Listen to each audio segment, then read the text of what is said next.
नमस्कार प्रेक्षकांनो, स्टार प्रवाहावरील तू ही रे माझा मितवा या मालिकेच्या आगामी भागात आपण पाहणार आहोत की ईश्वरीने चहा बनवलेला असतो। त्यावेळेस आपण पाहतो किचनमध्ये कोणी नसताना त्या ठिकाणी राकेश येतो आणि राकेश बोलतो, माझ्या मिस सिंदूरने चहा बनवलेला आहे, आता खरी मजा येणार असे बोलून तो आपल्या जवळचे एक औषध काढतो व त्या चहामध्ये मिसळतो। त्यानंतर आपण पाहतो ईश्वरी तो चहा घेऊन पिण्यासाठी जवळ घेते, तेव्हा राकेश तिच्याकडे पाहतो आणि मनोमन आनंदित झालेला असतो।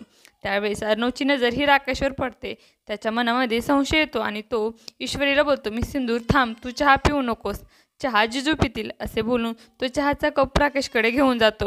राकेशला बोलतो, राकेश हा चहा घे। तेव्हा राकेश म्हणतो, मला चहा प्यायचा नाही। तेव्हा अर्णव हा रागाने त्याच्याकडे पाहतो आणि बोलतो, मी प्रेमाने देत आहे, तुम्ही घ्या। राकेश देखील घाबरतो। आता येणाऱ्या भागामध्ये अर्णव राकेशला चहा पाजणार का हे पाहणं अतिशय रोचक ठरणार आहे। तुम्हाला जर आपला व्हिडिओ आवडला असेल तर चॅनलला लाईक, शेअर आणि सबस्क्राईब करायला विसरू नका। धन्यवाद।